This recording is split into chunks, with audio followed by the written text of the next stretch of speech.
Hello everyone, welcome to our YouTube channel keep it simple.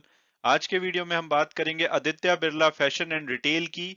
इन्होंने एक long term licence agreement किया है और इसके तहत इन्होंने रीबॉक के सेलिंग और डिस्ट्रीब्यूशन राइट्स को एक्वायर कर लिया है भारत और आसियान देशों के लिए।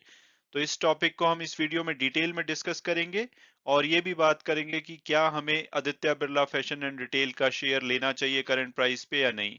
और आगे बढ़ने से पहले अगर आपने अभी तक चैनल को सब्सक्राइब नहीं किया तो प्लीज सब्सक्राइब करके हमें मोटिवेट कीजिए। तो सबसे पहले अगर बात की जाए कि भाई Aditya Birla Fashion and Retail limited करती क्या है, तो एक आदित्य बिरला ग्रुप की कंपनी है और आदित्य बिरला ग्रुप जैसे कि आप जानते होंगे एक फॉर्च्यून 500 ग्लोबल कॉन्ग्लोमरेट है, यानी कि मल्टी इंडस्ट्री कंपनी है।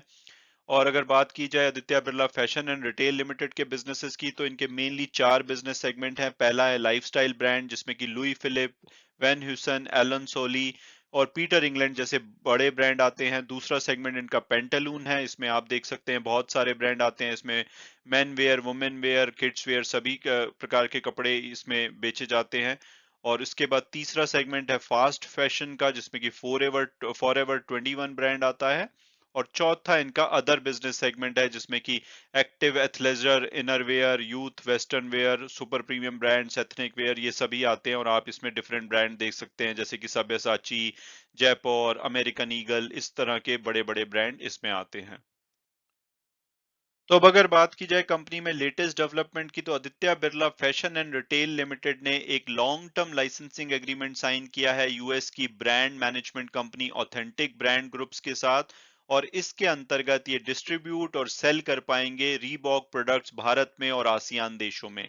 ऑथेंटिक ब्रांड ग्रुप्स ने रीबॉक को एडिडास से 2.5 बिलियन यूएस डॉलर में खरीदा था। और ऑथेंटिक ब्रांड्स की बात की जाए तो ये डिफरेंट ब्रांड्स को एक्वायर करते हैं और उसके बाद ये कंट्री लेवल पे और कॉन्टिनेंट वाइज ये डिस्ट्रीब्यूशन और मैन्युफैक्चरिंग राइट दे देते हैं दूसरी कंपनीज को। जैसे कि इस केस में रीबॉक के जो इन्होंने डिस्ट्रीब्यूशन और सेलिंग राइट्स दिए हैं Aditya Birla Fashion and Retail limited को।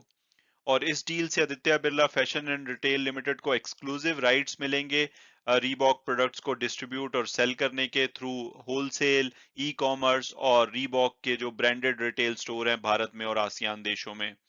और इस डील के अंतर्गत आदित्य बिरला जितने भी रीबॉक के नेटवर्क स्टोर्स हैं भारत में उन सबको टेक ओवर कर लेगा। और अगर बात की जाए स्पोर्ट्स वेयर और एथलेजर मार्केट की, तो जब से पेंडेमिक आया है तो ये सेक्टर बहुत ज्यादा ग्रो किया है।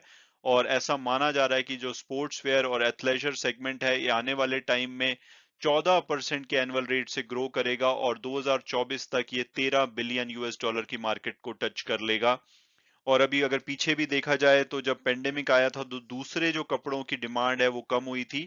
लेकिन जैसे कि लोग घर से काम कर रहे हैं तो वो मोस्टली स्पोर्ट्स और एक्टिव वेयर पहन कर ही काम करते हैं, तो इस वजह से इन इस सेगमेंट में 15 से 18% की ग्रोथ देखी गई थी।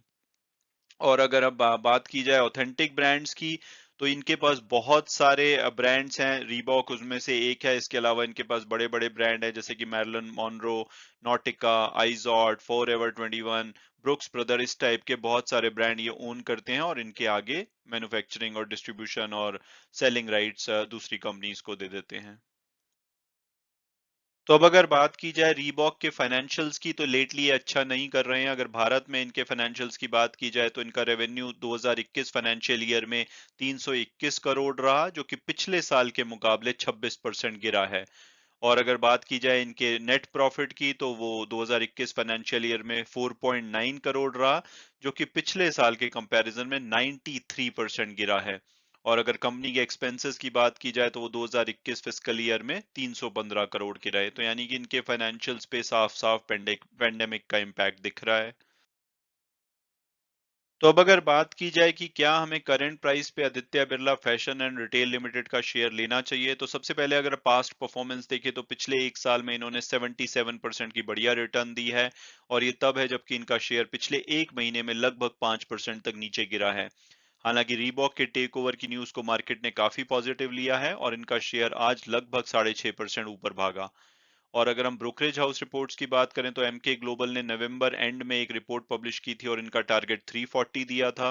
और टिकर टेप के प्रेडिक्टिव एनालिसिस के हिसाब से इसका टारगेट एवरेज टारगेट 326 आता है, हायर साइड पे 366 और लोअर साइड पे 189। जो आज की क्लोजिंग हुई है वो 283.35 पे हुई है, तो हम कह सकते हैं कि अभी अपने एवरेज प्राइस से काफी नीचे पे चल रहा है। और उसका रीजन है कि पिछले 2 फाइनेंशियल ईयर से कंपनी लगातार लॉस खा रही है। पेंडेमिक का बहुत ज्यादा बुरा असर हुआ कंपनी के ऑपरेशन पे, लेकिन उससे पहले भी ये कुछ क्वार्टर से लॉस में थी।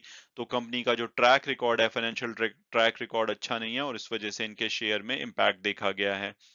और अगर बात की जाए इनके फंडामेंटल और पीयर्स एनालिसिस की, तो ये एक 25,000 करोड़ मार्केट कैपिटलाइजेशन है, यानी कि ये एक small to mid cap company है।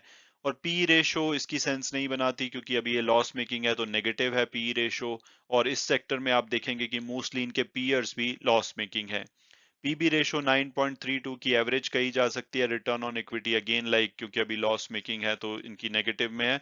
तो ओवरऑल अगर मेरी पर्सनल ओपिनियन पूछी जाए तो मुझे लगता है कि इनका शेयर काफी अच्छे प्राइस पे अवेलेबल है, लेकिन कंपनी ने काफी टाइम से प्रॉफिट नहीं कमाया है। तो ये डिपेंड करता है कि आगे पेंडेमिक किस शेप में जाता है। हालांकि रीबॉक को टेक ओवर करने की न्यूज अच्छी होनी चाहिए, और उसके बाद हो सकता है कि आने वाले टाइम में, जैसा कि प्रोडक्टिव एनालिसिस के हिसाब से बताया जा रहा है कि यहाँ से 15 से 30% बढ़ सकता है, तो वो देखा जा सकता है। तो अगर आप इस सेक्टर में बिलीव रखते हैं, आपको लगता है कि आगे चीजें नॉर्मल होंगी, तो आप इसको करंट प्राइस पे या कोई भी करेक्शन पे ले सकते हैं।